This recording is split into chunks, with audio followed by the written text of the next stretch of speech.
There exists a name that crossed 3 millennia, provoking chills in Jews, Christians, and Muslims. A name appearing in sacred texts of 3 Abrahamic religions, always associated with final chaos, apocalyptic invasion, definitive confrontation between good and evil. Gog and Magog, or Yajuj and Majuj.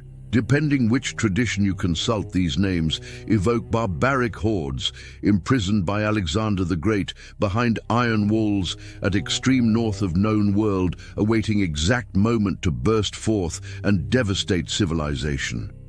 But here is problem. Nobody knows for certain who or what they really are. Are they specific nations, identifiable historical peoples, spiritual forces, symbols of threat that always returns under different forms? For centuries, each generation identified Gog and Magog with their own enemies. Medieval rabbis pointed to Christians. Medieval Christians identified Scandinavian Vikings and later Genghis Khan's Mongols. Islamic theologians speculated about Turkish tribes beyond Caucasus. During Cold War, American preachers proclaimed Soviet Russia was obviously Magog because Hebrew name sounds vaguely like Moscow. Each era reinvents ancestral terror according to its own geopolitical anxieties. But what if all these interpretations are missing something fundamental? What if Gog and Magog are not about geography or specific ethnicities, but about pattern that repeats through human history? Prophecy begins approximately in 590 before Common Era with Jewish exile at banks of Chebar River in Babylon. His name was Ezekiel. He was priest of destroyed Jerusalem temple, living among ruins of conquered nation, when he had visions so disturbing, it was meticulously preserved in 2 complete chapters of Hebrew Bible. In that vision, God shows Ezekiel distant future where Israel was restored, rebuilt, dwelling in peace and security. Suddenly from remote regions of north emerges leader called Gog, prince of Rosh, Meshech and Tubal from land of Magog. He leads massive multinational coalition, Persia, Cush, Put, Gomer, Beth, Togarmah. Peoples from extreme north, extreme south, east and west, converging upon Israel like cloud covering earth. But here is detail making this prophecy unique. Gog is not portrayed as acting by free will. God's own voice declares, "I will put hooks in your jaws and bring you out with all your army." Like fish being led to slaughter, without realizing Gog is manipulated by much greater force. His arrogance, his ambition to plunder, his confidence in horses and horsemen, all used as bait in divine trap. And then comes judgment, not through human armies, but through direct supernatural intervention. Cosmic earthquakes, fire and brimstone falling from heavens, confusion making soldiers kill each other, devastating plagues. Apocalyptic demonstration of power, destined not merely to destroy Gog, but to reveal God's sovereignty before all nations. This is most feared prophecy of Bible, because it raises questions impossible to ignore. When will it happen? Who really are these invaders from north? And more terrifying, if God uses even evil for his purposes, where is human free will in this cosmic equation? Answers begin in ruins of Jerusalem, with man who never imagined his vision would shape eschatology of 3 world religions for 30 centuries. What you are about to discover will challenge everything you thought you knew about biblical prophecy, because investigation reveals Gog and Magog are simultaneously historical, archaeological, spiritual, and symbolic, representing humanity's deepest fear. That chaos always lurks beyond walls of civilization, waiting for moment when order collapses. Babylon, approximately 593 before Common Era. Among thousands of Jews deported after destruction of Jerusalem, a 30-year-old man named Ezekiel lived at banks of Chebar River artificial canal, cutting through Mesopotamian plains. He was Cohen priest of temple that no longer existed, trained since childhood for rituals he could never perform again. His identity was tied to destroyed walls and altar in ashes hundreds of kilometers away. And then on 5th day of 4th month of 5th year of King Jehoiakim's exile, heaven opened, not metaphorically. Ezekiel describes with surgical precision experience defying categorization, living creatures with 4 faces, wheels within wheels, covered with eyes pulsating fire, deafening thunder. And at center of that impossible manifestation, something he can only describe as likeness of Yahweh's glory. This was not gentle mystical experience or emotional consolation.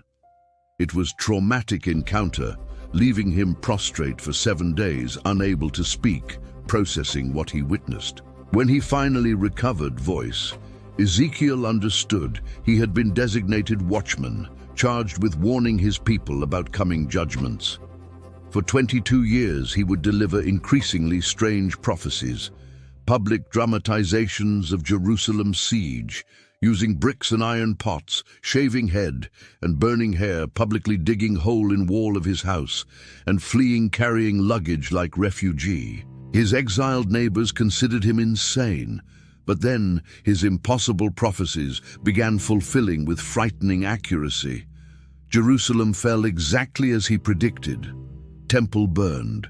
Last king of Judah was captured, attempting to flee through hole in wall, had eyes gouged out and was taken to Babylon, literally fulfilling prophecy that he would see Babylon, but not see it. After years delivering judgment messages, something changed. Around 573 before Common Era, when Ezekiel was approximately 50 years old, his visions assumed radically different tone. Now he saw restoration, reconstruction, resurrection. Most famous vision of that period is Valley of Dry Bones, where scattered bones gain sinews, flesh, skin, and finally breathe again. But soon after those visions of hope came something disturbing, even to man accustomed to supernatural manifestations. Chapters 38 and 39 of his book preserve prophecy different from all previous ones. This time, Ezekiel was not seeing judgment on Israel, nor immediate restoration. He was seeing something still future even for restored Israel, a final confrontation involving nations he never visited, and leader whose name sounded strange even to Hebrew ears: Gog. Hebrew text is deliberately enigmatic. Gog comes from land of Magog, is chief prince of Meshech and Tubal. Each of these geographical names points to regions north of Israel, but not with modern precision. Magog appears in Genesis 10 as son of Japheth, ancestor of Gentile peoples. Meshech and Tubal are frequently associated with regions of Anatolia, current Turkey. Rosh, depending on translation, can be proper name or simply mean chief prince. Coalition Gog leads is even more encompassing. Persia to east, identifiable with current Iran. Kush to south, frequently translated as Ethiopia, but probably referring to Nubian regions. Put possibly Libya. Gomer, probably Cimmerians, inhabiting regions north of Black Sea. Beth Togarmah, Armenian territory. It is literally coalition surrounding Israel from all cardinal points. But here is first mystery scholars' debate for millennia. Do these names represent specific ethnicities from Ezekiel's time? Or are they codes for something broader? Some argue Ezekiel was using nations known in his era as symbols of archetypal enemies. Others insist they are literal identifications of peoples who will still fulfill prophecy. Truth may be more complex. In biblical Hebrew exists cryptographic technique called atbash, where letters are substituted by their corresponding inverted ones in alphabet. Some scholars noted that Magog, when processed through atbash, produces BBL, Babel, Babylon. Was Ezekiel using code to criticize his Babylonian captors without being explicitly treasonous? Or was it linguistic coincidence without prophetic meaning? What makes this prophecy unique is not just identification of invaders, but timing. Ezekiel is explicit. This will happen after Israel is restored, after returning from exile, after dwelling in security. Hebrew phrase used is akarit hayamim, literally end of days or latter days. But this expression does not necessarily mean end of world. It can simply mean distant future or coming age. Here begins debate continuing until today. When exactly will this be fulfilled? Has it already happened historically? Is it happening now? Is it still future? Answer you choose will reveal not just your interpretation of ancient text, but your view on how prophecy works, whether history is linear or cyclical, and whether God controls human events or simply foresees them.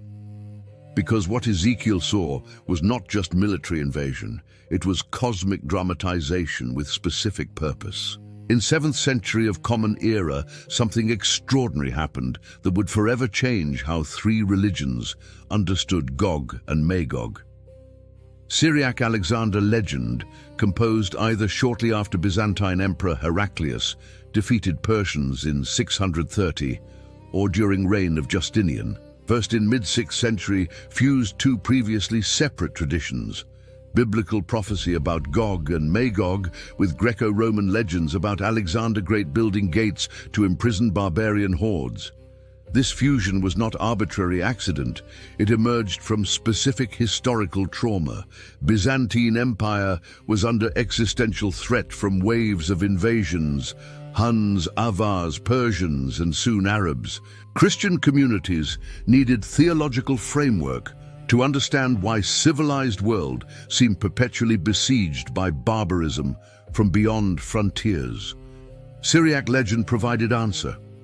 Alexander Great, righteous king, had once imprisoned forces of chaos behind iron gates in Caucasus Mountains, but those gates would eventually fail, releasing Gog and Magog for final apocalyptic battle. Story resonated so powerfully, it was translated into Arabic, Persian, Ethiopic Hebrew, Ottoman, Turkish, and Middle Mongolian, spreading across medieval world like theological virus.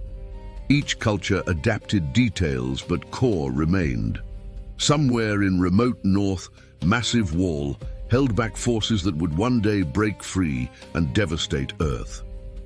Islamic tradition incorporated this narrative into Quranic interpretation. Surah Al-Kahf, verses 83 through 98, described Dhul Qarnayn, possessor of 2 horns, traveling to place where sun sets, then to place where sun rises, finally reaching people living between 2 mountains who complain about Yajuj and Majuj causing corruption. Dhul Qarnayn builds barrier of iron blocks covered with molten copper, telling people it will stand until appointed time when Allah allows it to crumble. Identity of Dhul Qarnayn remains debated. Some Islamic scholars identify him with Alexander Great, others with Persian kings Cyrus II or Darius I. Quran deliberately avoids specificity, allowing multiple interpretations. What matters theologically is pattern: righteous ruler empowered by God to contain chaos temporarily, but chaos will eventually be released as sign of last hour. Hadith literature elaborates extensively. Sahih Muslim preserves narration from Prophet Muhammad describing how Yajuj and Majuj dig through wall, every night making progress. But before breaking through, they say, "We will continue tomorrow without saying Inshallah, if Allah wills." Each morning Allah restores wall to original state. This continues until day, when they remember to say Inshallah. Then when they return, wall remains damaged, and they break through, swarming across earth in numbers so vast, first group drinks Lake Tiberias dry, leaving last group to find only empty lakebed. This image of consuming all water resources suggests not just military invasion, but ecological catastrophe. Yajuj and Majuj represent total consumption, destruction of sustainability itself. After Prophet Isa, Jesus descends and defeats Dajjal Antichrist. He will lead believers to Mount Tur for safety as Yajuj and Majuj rampage below. Muslims will pray desperately, and Allah will send worms to eat necks of invaders, causing them to die simultaneously. Then Allah will send rain to wash their corpses into sea, and birds to carry away remains, purifying earth. Parallels with Ezekiel are striking, but Islamic version adds elements. Invasion happens after messianic figure has already appeared, not before emphasizing it as final test before day of judgment, not preliminary birth pang. Medieval Islamic geographers took these traditions seriously, attempting to locate wall physically. Some identified it with Derbent fortress in Dagestan, where Sassanid Persians built massive fortifications stretching from Caucasus Mountains to Caspian Sea. Others suggested Darial Gorge between Georgia and Russia. Some even confused it with Great Wall of China, as knowledge of distant lands filtered through trade routes, distorted by linguistic confusion and geographical ignorance. Caliph Wathik Billah in 9th century actually sent interpreter named Salam to investigate. Salam returned with fantastical account of traveling through lands of eternal darkness, guided by locals until reaching wall of iron bricks, cemented with molten brass striped red and black, reaching to mountaintops with giant gate, locked by enormous key suspended by chain. Whether Salam actually reached real fortification and embellished or fabricated entire account remains unknown, but stories circulated widely, influencing medieval Islamic geography. What emerges from comparing Jewish, Christian, and Islamic traditions is fascinating convergence, despite theological differences. All three religions preserved memory of threat from extreme north. All three associated it with end times. All three emphasized divine intervention as only solution. But they differed significantly in details and timing. Jews placed it before Messianic age. Christians, influenced by Revelation 20, placed it after millennium. Muslims placed it after Isa, but before final resurrection. These differences are not mere academic curiosities. They shaped how communities responded to historical crises. When Vikings raided Christian Europe in 8th through 11th centuries, chroniclers immediately identified them as Gog and Magog. When Mongols invaded in 13th century, both Christians and Muslims made same identification. When Ottoman Turks besieged Vienna in 16th and 17th centuries, Christian preachers proclaimed apocalypse was imminent. During Cold War, American evangelicals identified Soviet Union as Magog, based on superficial phonetic similarity between Hebrew Rosh and Russian Rossiya, ignoring that Hebrew word simply means chief or head. This pattern reveals something uncomfortable about apocalyptic interpretation. It is infinitely flexible, allowing each generation to project contemporary fears onto ancient text, while claiming divine revelation confirms their specific geopolitical anxieties.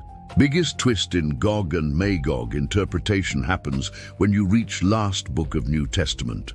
Revelation 20, verses 7 through 9, reintroduces these names in radically different context.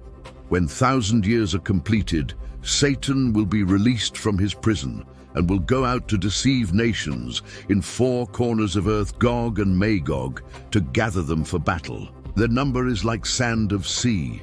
This passage created theological confusion, persisting for 2,000 years.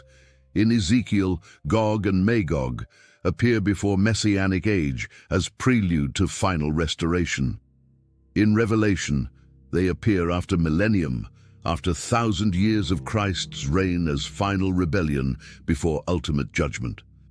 Are they same events described differently, or 2 separate events? Scholars proposed 3 main solutions. First, recapitulation, where Revelation is revisiting same events from Ezekiel in apocalyptic symbolic language. Second, dual fulfillment, where there will be 2 separate Gog and Magog wars, one premillennial and one postmillennial.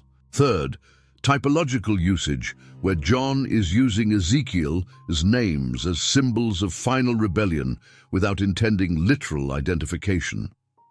Each solution carries massive implications for Christian eschatology. If you accept recapitulation, then millennium can be symbolic or already happening. If you accept dual fulfillment, then history has more complex structure with cycles of judgment and restoration. If you accept typological usage, then prophecy works through recurring patterns, not unique, specific predictions. During patristic era, first centuries of Christianity, identifications of Gog and Magog proliferated wildly. Eusebius of Caesarea in 4th century identified them with Roman's empire that crucified Christ and persecuted church. Ambrose of Milan in late 4th century identified them with Goths, Germanic tribes, invading collapsing empire. Jerome, translator of Latin Vulgate, identified them with Scythians following Josephus. These identifications were not merely academic. 4th century Christians lived in a world where Roman Empire was crumbling under pressure of barbarian migrations.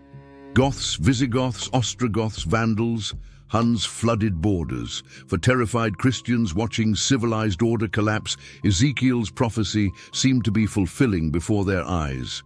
Jordanes, Gothic historian of 6th century, wrote that Goths, Scythians and Amazons were all same people descendants of Magog. He was attempting to connect his people to biblical genealogy while simultaneously explaining why they were so feared. This tension is fascinating.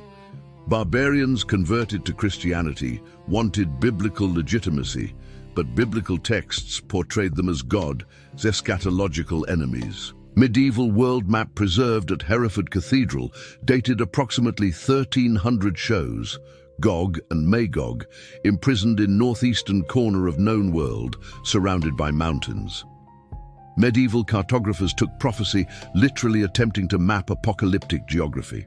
Alexander Romance Greek text from 3rd century popularized story of Alexander Great building bronze gates to imprison 22 nations, including Gog and Magog.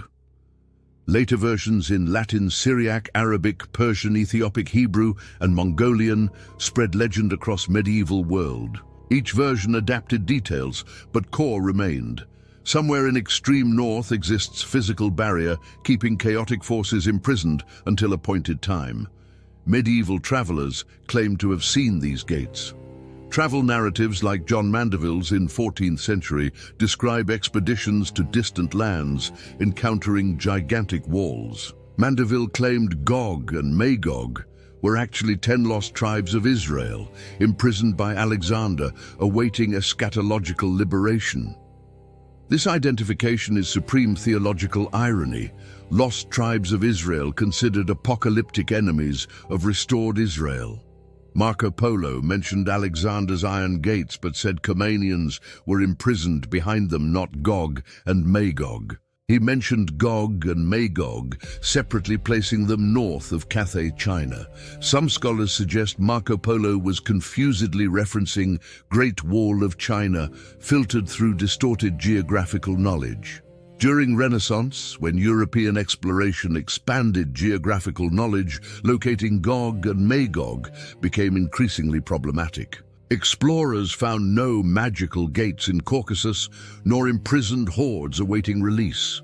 Enlightenment rationalism of 18th century brought skepticism about literal existence of imprisoned apocalyptic peoples, but instead of abandoning prophecy, interpreters simply spiritualized or relocated threat.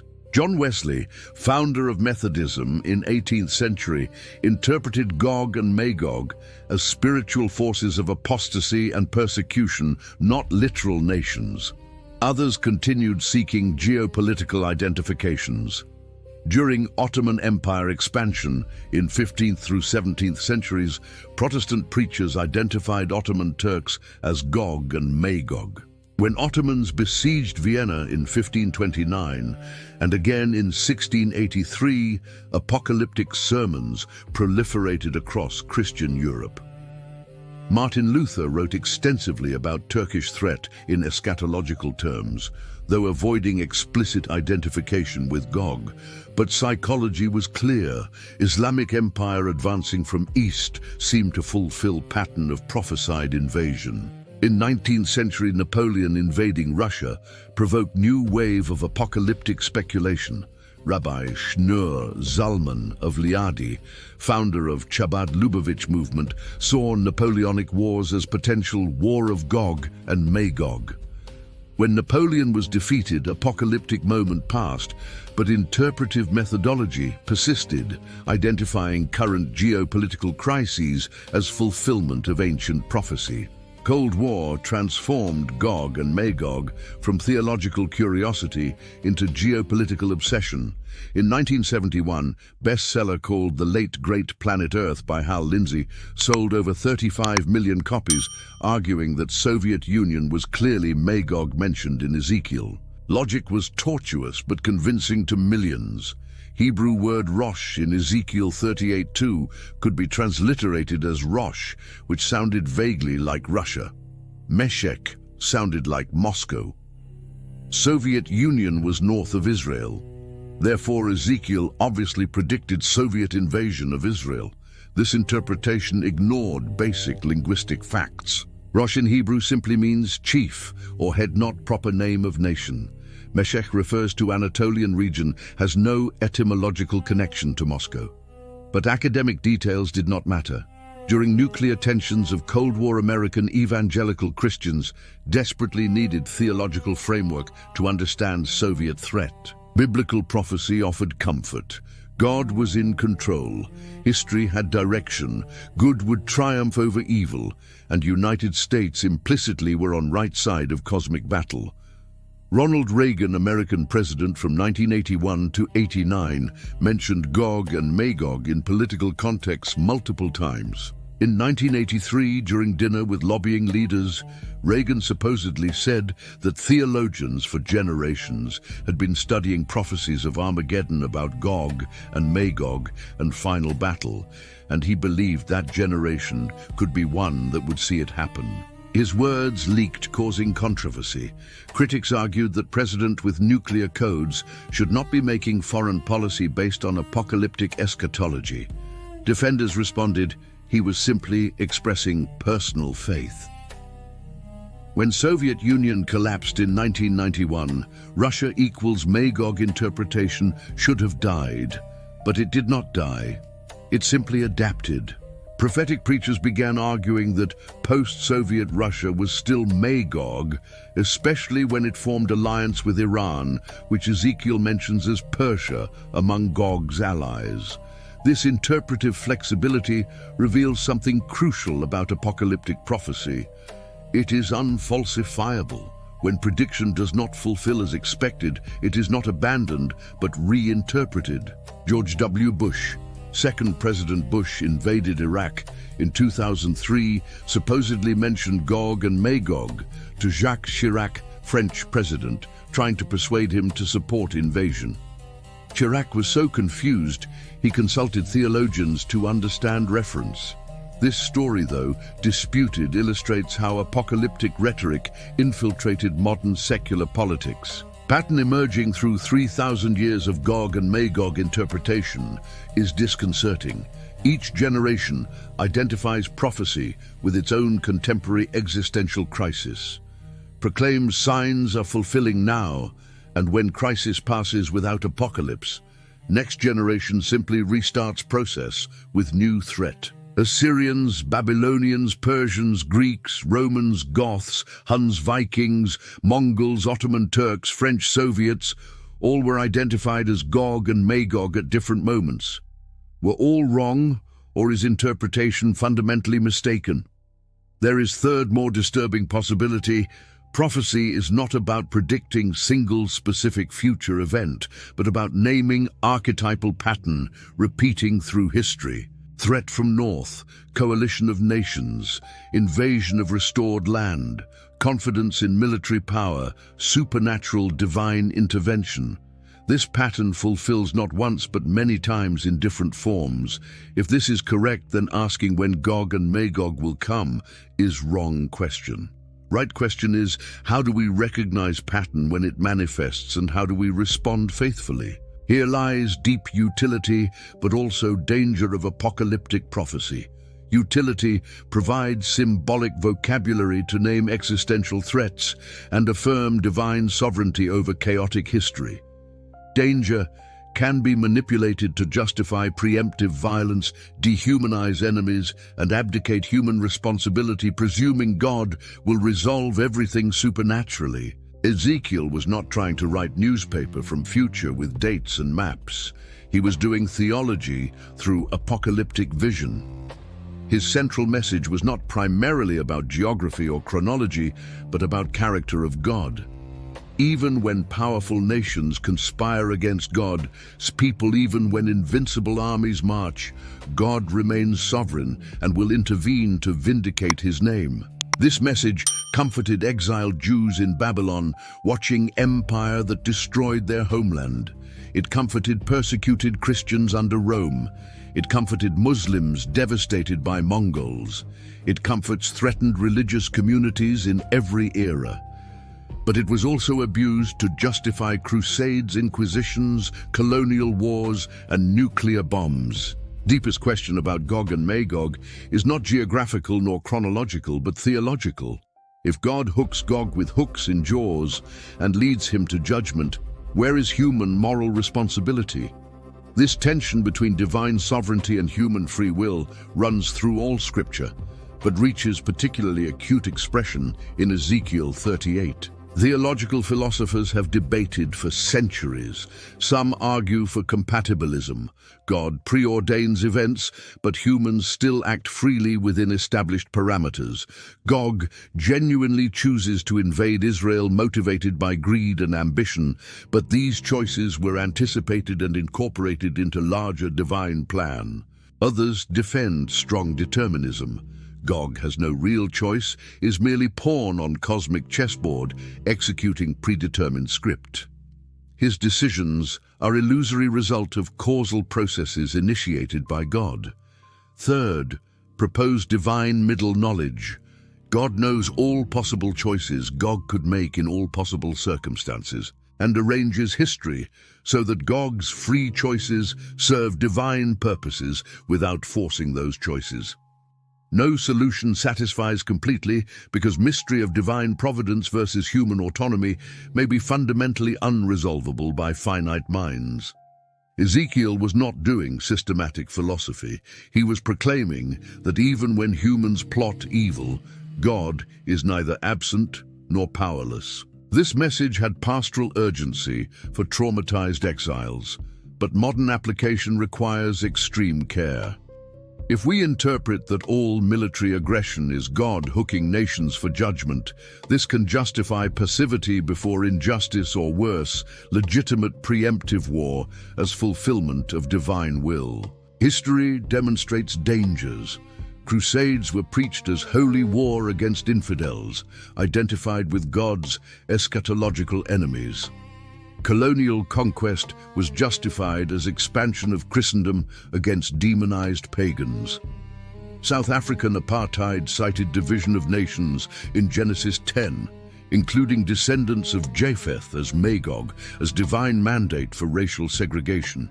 Contemporary Christian Zionism sometimes interprets Israel-Palestine conflict through lenses of Ezekiel 38, transforming complex territorial dispute into cosmic drama, where one side represents God's will and other demonic forces. This theologization of political conflict eliminates space for negotiation, compromise, or recognition of humanity of both sides. Wiser alternative is recognizing apocalyptic prophecy as theological literary genre, not manual for geopolitical strategy.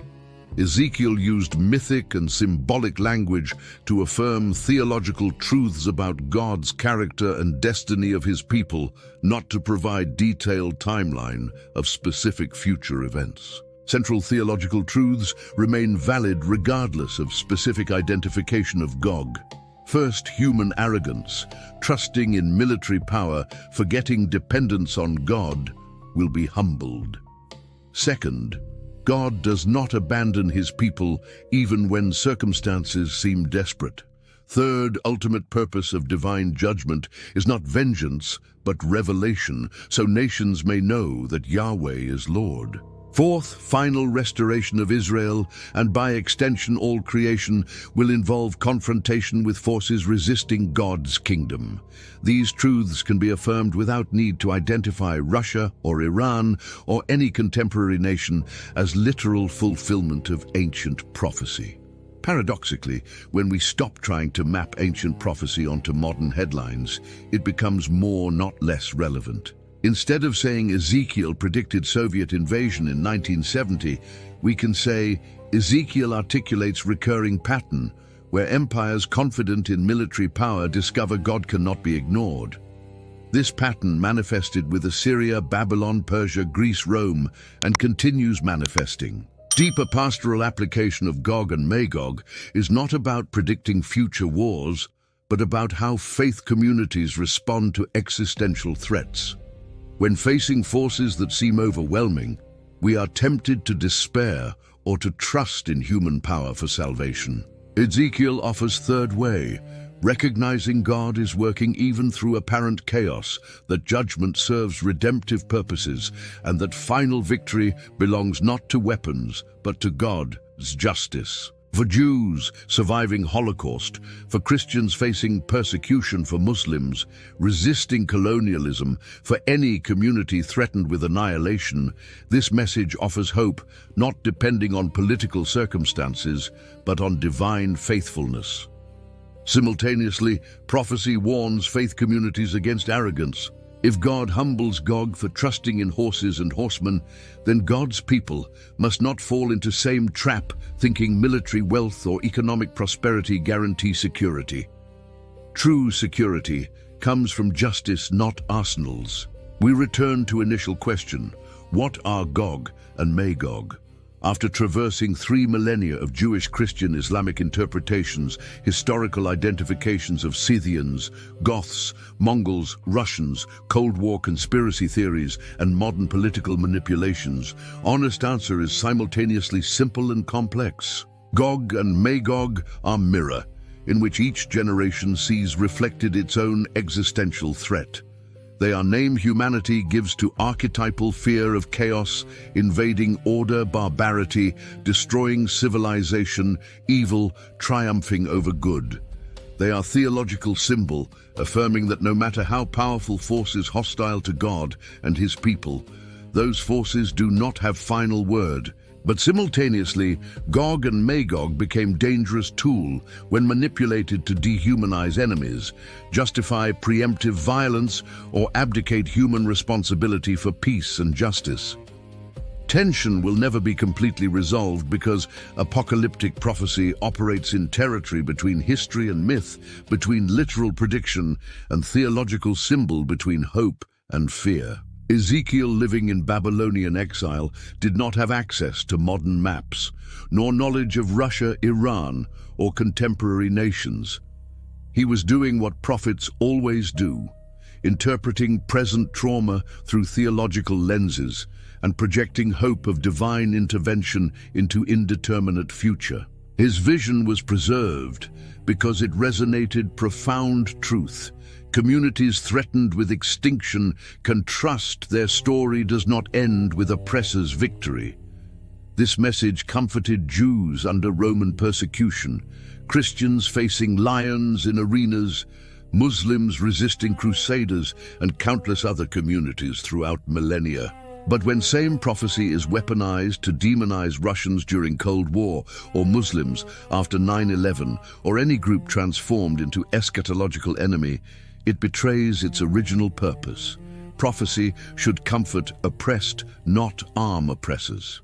Final lesson of Gog and Magog may be about hermeneutical humility. After 3,000 years of contradictory interpretations, where each generation had absolute certainty they finally identified Gog correctly, we should learn healthy skepticism about our own apocalyptic certainties. When contemporary preacher proclaims with confidence that current events are obviously fulfillment of Ezekiel 38 history, suggests they are probably wrong, just as predecessors who identified Vikings, Mongols, Napoleon, Hitler, and Soviets were wrong.